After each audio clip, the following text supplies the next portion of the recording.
of the diplomats. Karibu sana Mheshimiwa Rais, kwa heshima na taadhima naomba kukaribisha. Asante.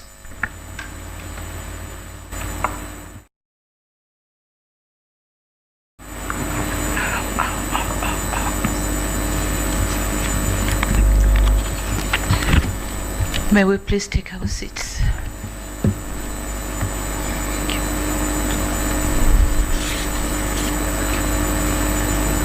Honorable Ambassador Mahmoud Thabit Kombo, Mr. for Foreign Affairs and East African Cooperation, and the whole team, management and the team from the ministry.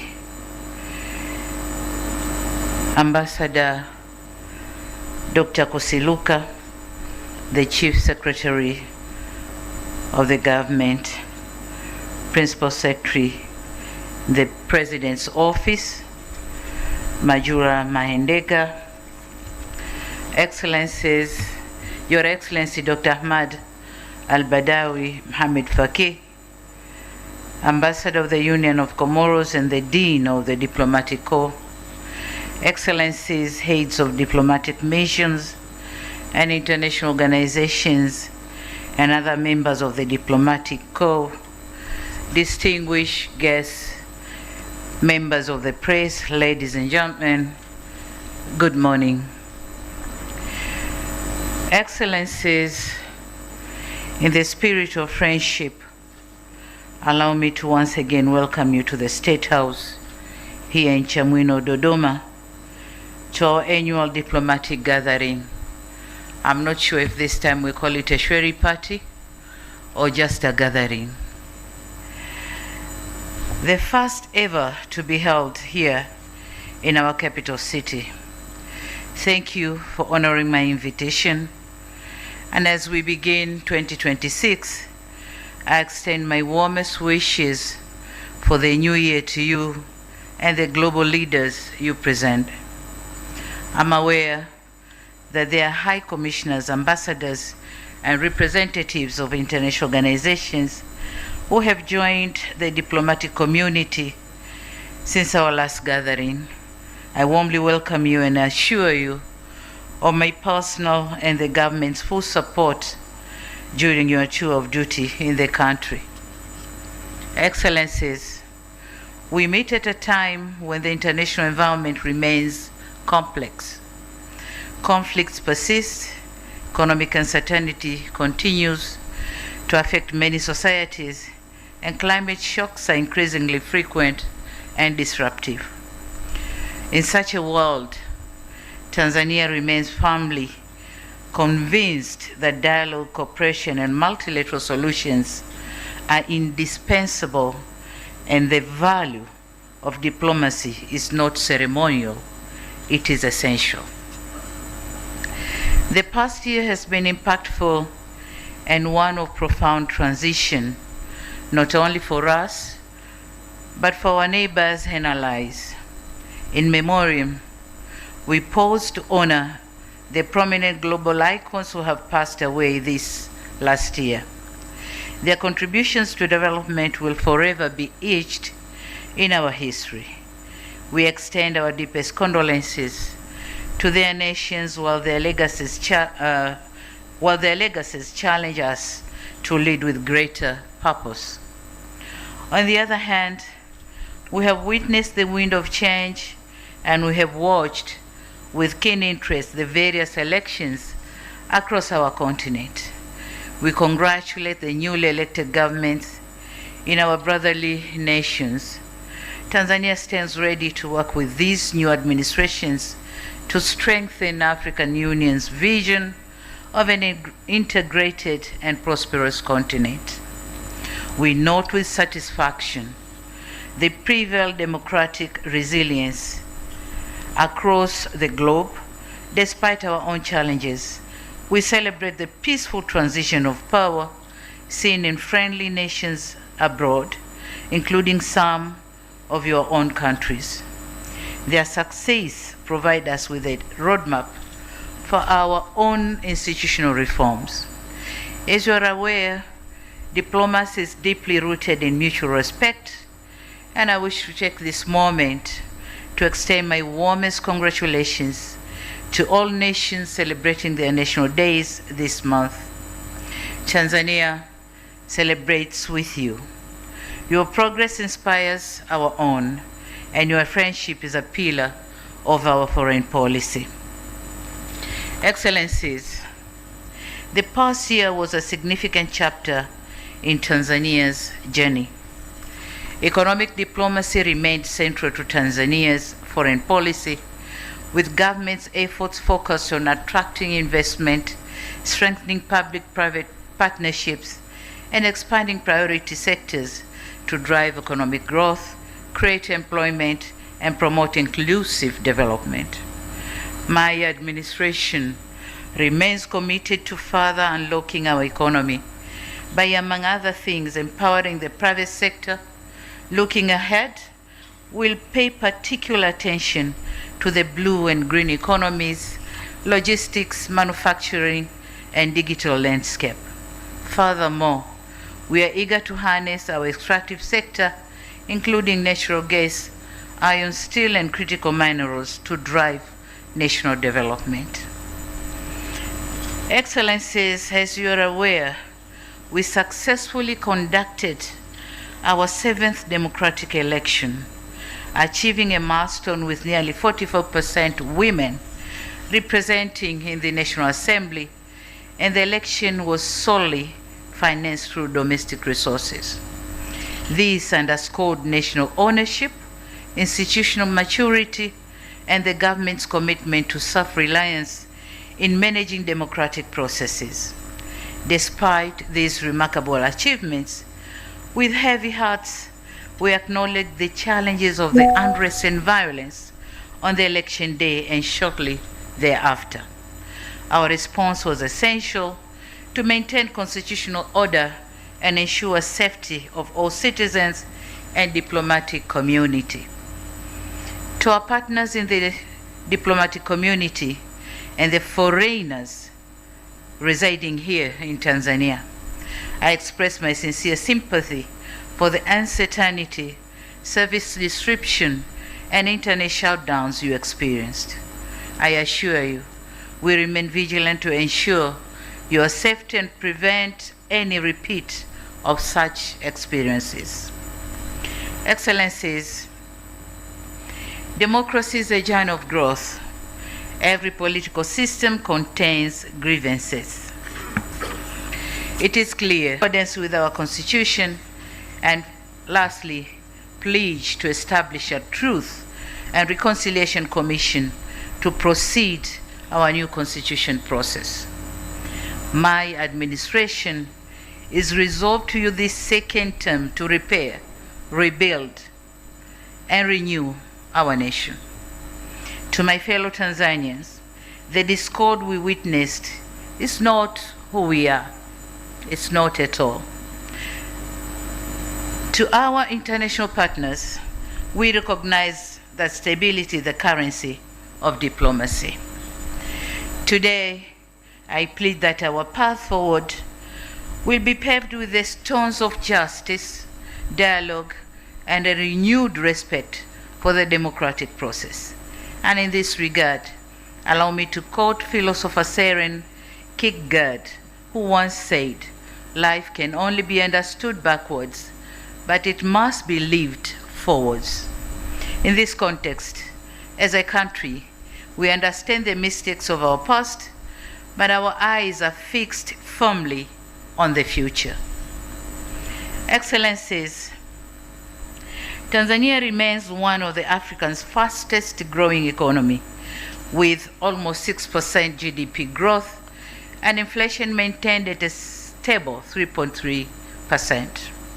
In addition, the national debt continues to be sustainable, with the debt to GDP ratio currently standing at 48.2%, below the threshold of 55% for low-income countries.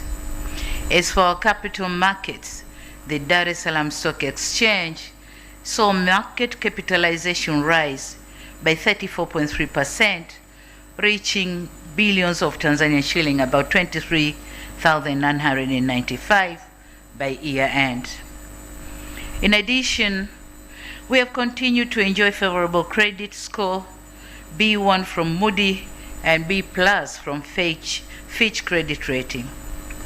This stable outlook signals investors' confidence, lower borrowing costs, and economic resilience, which marks a positive step in building international confidence and attracting more foreign direct investment.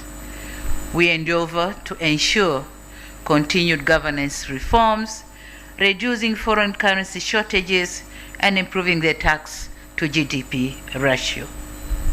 The favorable credit ratings and stable economic outlook led to registration of 927 new investment projects by December 2025, with a combined value exceeding $11.09 billion, representing a significant 19.03% increase compared to the previous year.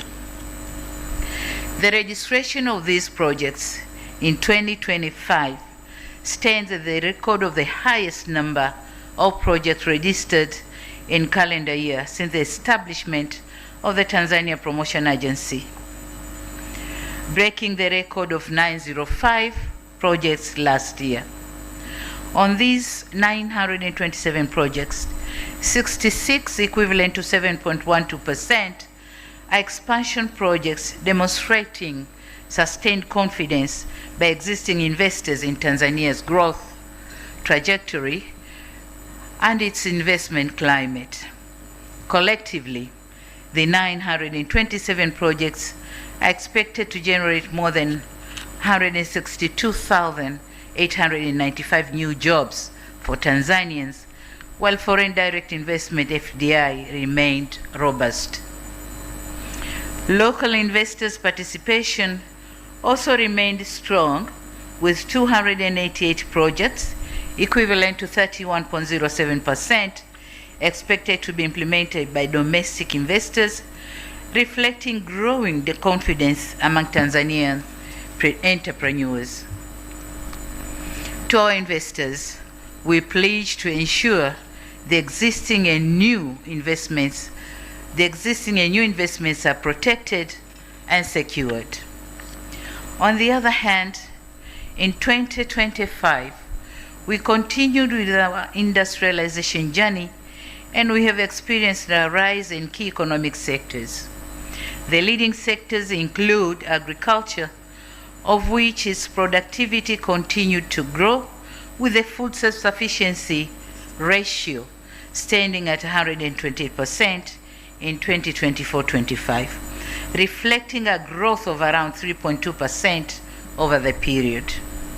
In mining, we witnessed a further surge in activity, with mineral production increasing by 48.27% from 10.6 trillion in 2023-24 to 15.8 trillion in 24-25.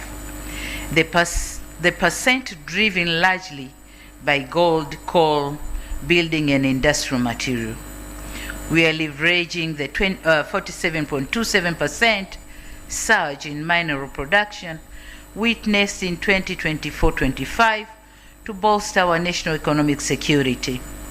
We now require large-scale miners to refine and sell at least 20% of their gold to the central bank to bolster our foreign reserves. We have also witnessed notable growth in the tourism sector, with receipts rising from $1.3 billion in 2021 up to $4 billion in third quarter of 2025. Furthermore, Tanzania was honored as the world's leading safari destination 2025 at the World Travel Awards, reaffirming our standing as a premier global destination for wildlife and nature-based tourism. This recognition attests to our strong commitment to conservation, high-quality service delivery, and suitable tourism development, while further strengthening investor and visitor confidence in Tanzania as a safe, attractive, and rewarding destination. To further promote tourism, trade and connectivity across the African continent, Air Tanzania expanded its route network in 2025 to key destinations and supporting the growth of intra-African tourism. We remain focused on expanding our connectivity, accelerating infrastructure development, and diversifying tourism offerings as we position Tanzania as a regional hub for tourism, trade, and logistics in Africa. Excellencies, this year marks the launch of Tanzanian Development Vision 2050, or Dira 2050, aiming for double-digit economic expansion through productivity gains in agriculture and industrial value addition.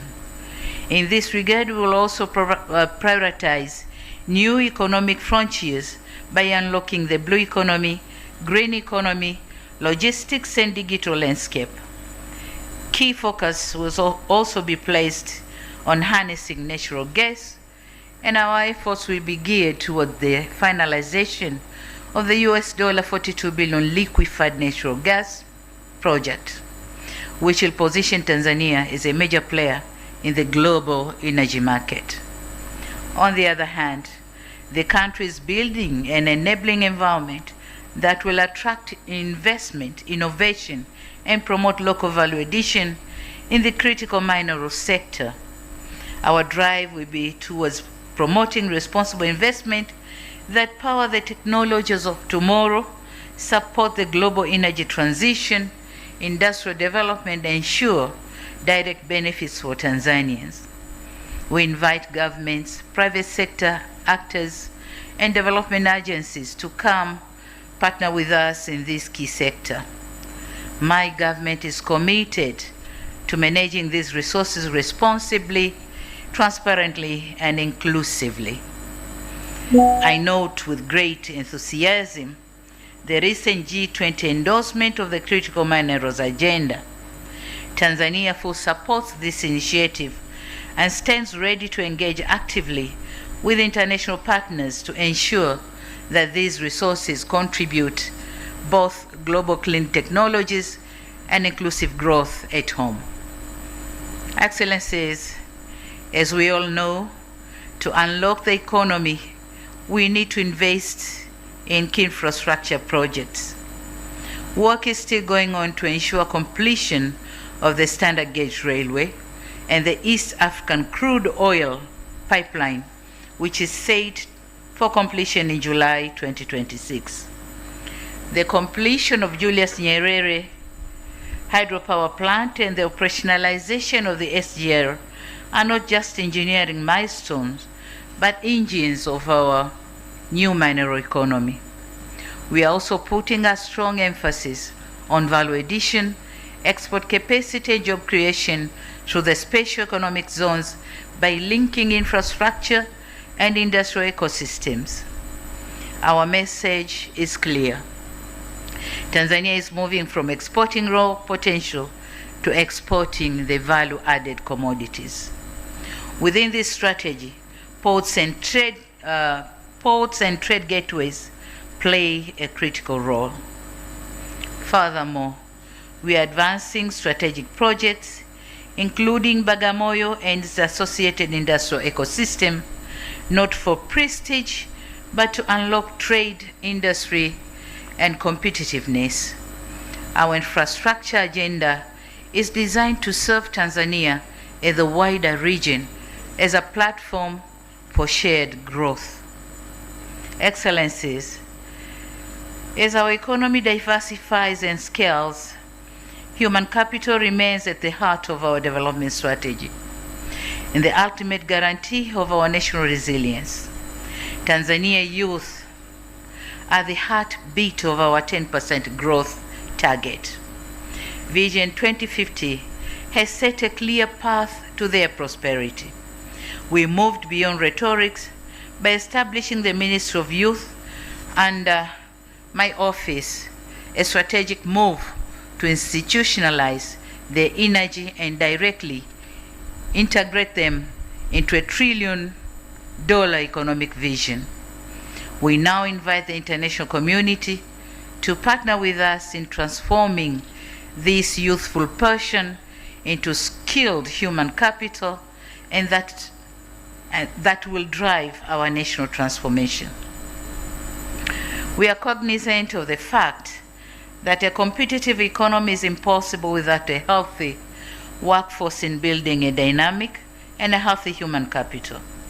Tanzania fundamentally transitioning from a reliance on health aid toward a strategic focus on health investment. As a core pillar of our 2026 foreign policy, our vision for a $1 trillion economy is inseparable from our roll out universal health insurance and resilient medical infrastructure. So I take this opportunity to invite the diplomatic community to move beyond traditional assistance and instead engaging with us in medical diplomacy by supporting our ambition to become a regional hub for specialized care. We intend to leverage the high reputation of institutions like Jakaya Kikwete Cardiac Institute to attract both medical as well as sustainable tourism. Simultaneously, I call for the facilitation of technology transfer to support our newly launched Pharmaceutical Investment Acceleration Program, which includes a Greenland fast-track approval system to attract investors and expedite decisions related to licensing, regulation, and other approvals. We welcome investors to come and establish local manufacturing plants so as to drastically reduce our dependency on imported essential medicines. Excellencies, climate resilience is equally centrally to our agenda. To us, climate action is not an abstract debate. It is a development and security imperative. It is a development and security imperative to take a lead in green diplomacy. We'll operationalize our carbon credit market and our national clean cooking strategy to ensure that our transition to a green economy is both inclusive and gender responsive. And so I invite you to join us in Greenland partnerships that move beyond pledged aid toward the actual transfer of climate-smart technologies and predictable financing. Tanzania is ready to serve as a global carbon sink and a renewable energy hub, but this must be partnership of mutual respect that protects our sovereignty while safeguarding our planet for the future generations. Excellencies, I note with satisfaction the great strides made in our bilateral ties with our various countries in the year 2025. We were privileged to undertake various high-level visits to your countries, and we also had the honor to welcome and host high-level dignitaries from your respective countries and across the world. Through these visits, we have significantly solidified and concretized our relations on areas of mutual interest. We will ensure effective implementation of the outcomes of these visits. More areas of cooperation are expected to emerge through the joint permanent commissions and joint cooperation commissions and other joint platforms. We value the partnership we have with your respective countries and organizations and appreciate the significant contribution in the implementation of our national development. Excellencies, allow me now to highlight key milestones we made with some of your countries. We remain grateful to the government of the People's Republic of China for the launch of the China-Zambia Prosperity Belt, the securing of the $1.4 billion of the revitalization of the historic Tazara Railway will not just honor the legacy of our two founding fathers, but position Tanzania as the primary logistics gateway to the entire SADC region. As we are modernizing this corridor, we invite more partners to join us in this prosperity belt where our geography, our youth, and our peace converge to be the modern and competitive Africa. On the other hand, we note with satisfaction our partnership with the Russian Federation through the Mantra Tanzania investment in the Mkuju River uranium project. This 1.2 billion investment aims to unlock one of the world's largest uranium deposits and move Tanzania beyond resource extraction to secure high-value technology and thousands of industrial jobs for our youth. As for our partners in the United States, our collaboration on 2.1 billion project of the Kabanga Nickel project is a shining example of our not business as usual approach to bilateral cooperation by moving towards a final investment decision this year. We are not just opening the mine, but launching a modern green industrial revolution. We value these partnerships for its commitment to domestic refining and value addition, ensuring our resources are converted into high-quality jobs and shared prosperity. This spirit of openness and shared prosperity is precisely why our diplomatic family continues to grow. We warmly welcome the Slovak Republic and Republic of Hungary to the Tanzanian diplomatic community, as the opening of their full-fledged embassies in Dar es Salaam marks a significant milestone in our commitment to deepening economic diplomacy and expanding strategic partnership across European continent. In this respect, through you, Excellencies, Ambassadors, and High Commissioners, on behalf of the Government of Tanzania, I wish to extend our sincere gratitude to your governments for the unwavering support that facilitated smooth bilateral engagements. Excellencies, fostering regionalism is one of the key principles of our foreign policy. We firmly believe in and appreciate the role of regional and sub-regional organizations in addressing regional challenges, be it development or peace and security challenges. As the host of the East African community, we remain committed to the East African Vision 2050, and we will continue to champion the Common Market Protocol and the promotion of Kiswahili as a regional lingua franca.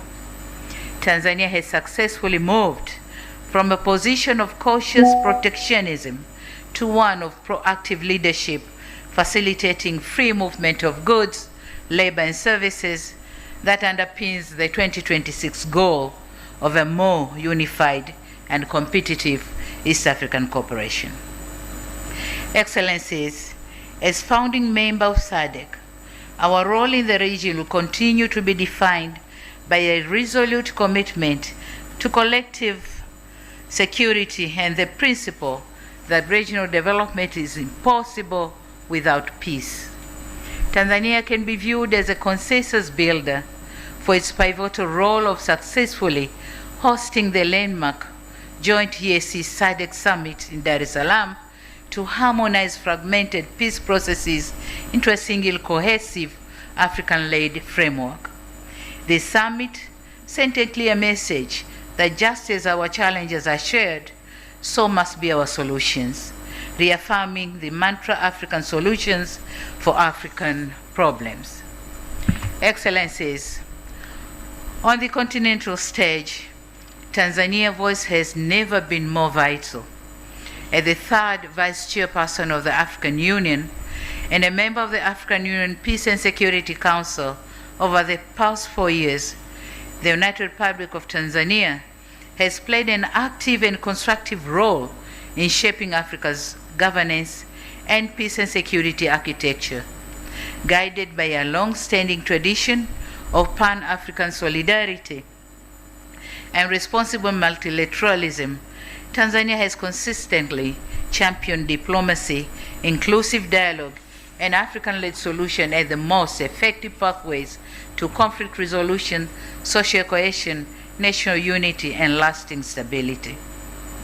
Through principled engagement in council deliberations, calm and balanced diplomacy, and steadfast respect to constitutional order, Tanzania has contributed meaningfully to timely responses to conflict and emerging security challenges, thereby enforcing or reinforcing the credibility, unity, and effectiveness of African Union Peace and Security Council in advancing a peaceful, secured, and resilient continent. Excellencies, in addition, we are using our mandate in the AU Bureau to drive the second 10-year plan of Agenda 2063, specifically focusing on African Free Continental Trade Area, full implementation and the global elevation of Kiswahili as a tool for trade. In leveraging the African Continental Free Trade Area, Tanzania continues to engage in trade activities, whereas we have recorded positive balance of trade through the African Continental Free Trade Area Guided Trade Initiative. Also, as the champion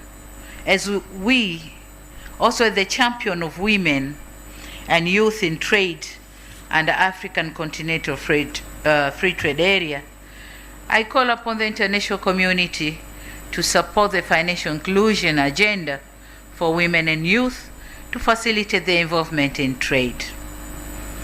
On multilateralism, Excellencies, we are meeting at a time when the global architecture of cooperation is under strain. Growing unilateralism threatens to bypass the very institutions that have maintained global peace for decades. Tanzania's response to this trend is clear. Multilateralism is not optional, it is essential. Tanzania's commitment to regionalism and multilateralism remains unshaken.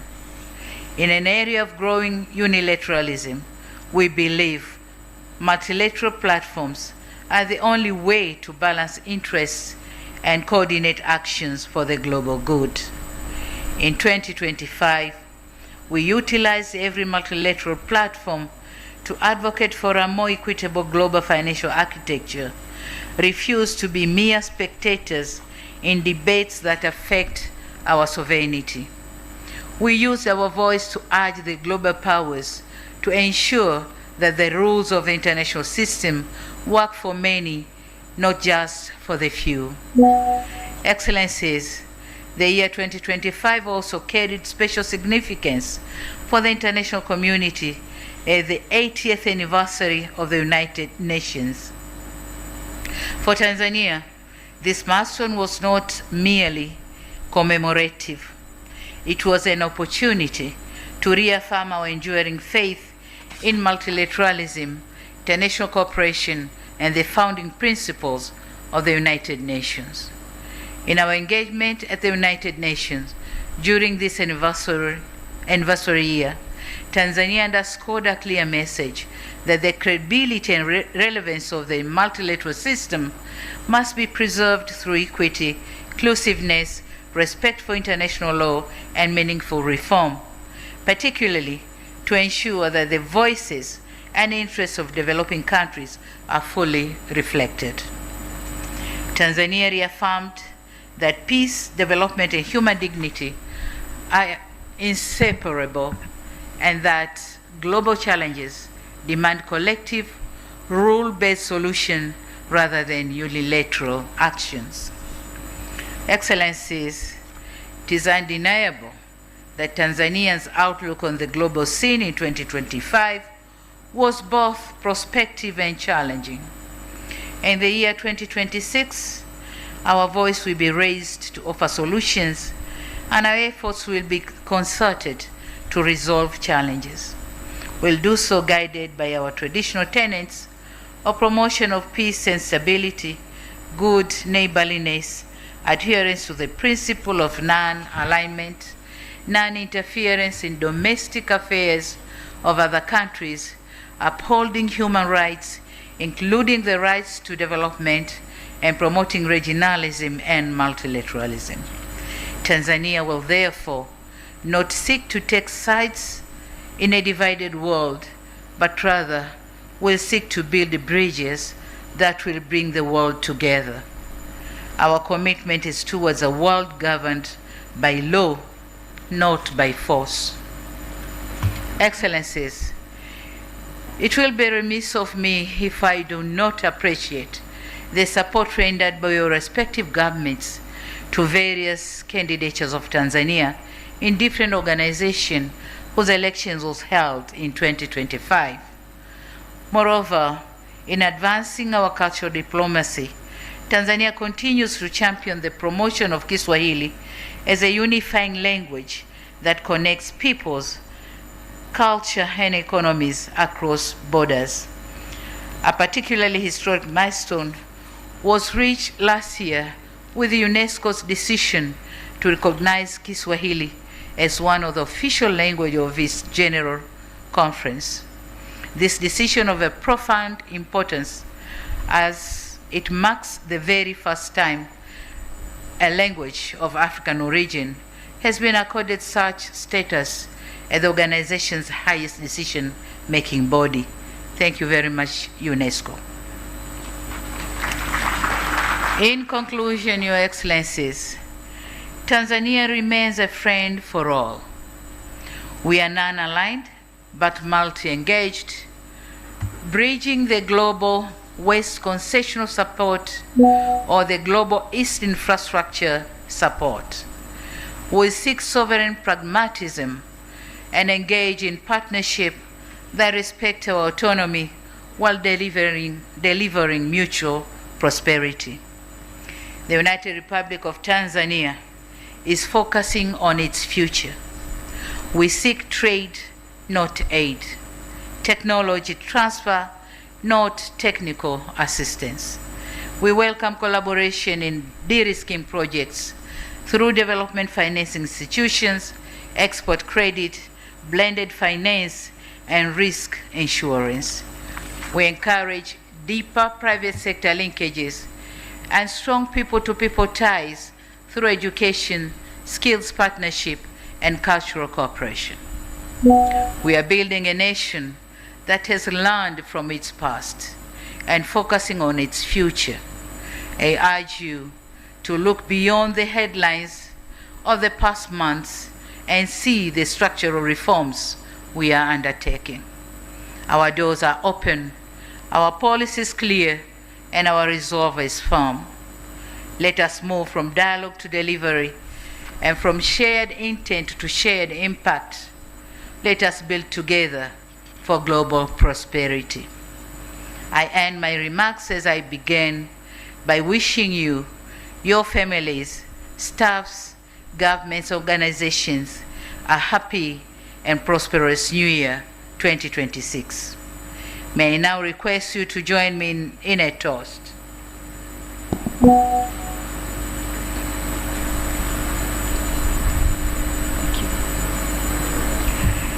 Let's toast for the continued peace and prosperity of the United Republic of Tanzania, for the strengthened friendship and cooperation between Tanzania and your countries and organizations, and for the continued well-being of all of us here present. Cheers, and a Happy New Year. Thank you very much. Asante sana. Coca-Cola. Coca.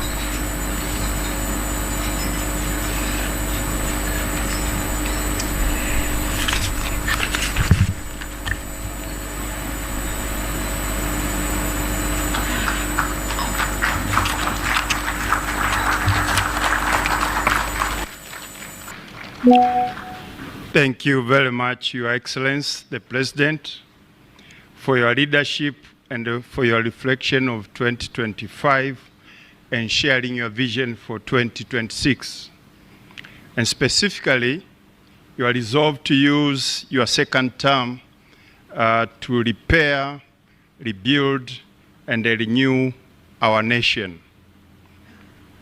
This, Your Excellency, is truly living the saying that life can only be understood backwards, but it must be lived forward. And for that to happen, your call for partnership speaks volumes. That Tanzania remains a friend for all. Your Excellency, the President, we thank you. Your Excellencies, honorable guests, we will now move forward from formal remarks to a one-by-one greet Her Excellency the President session. Your Excellency, with your permission, may I kindly invite you to proceed to the center of the stage for the diplomatic community to greet you.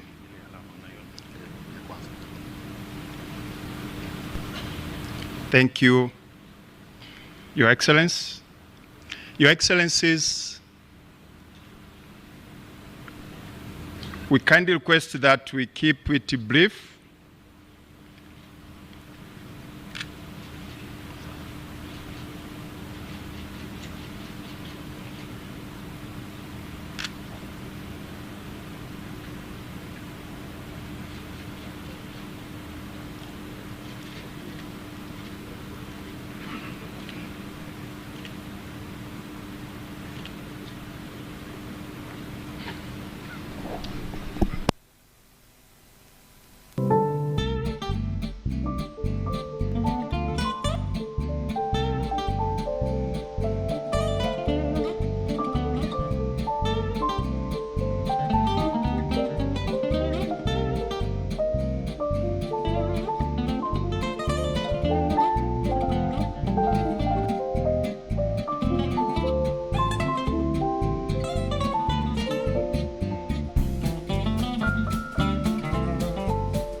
Your Excellencies, we kindly remind you to keep it brief.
Thank you.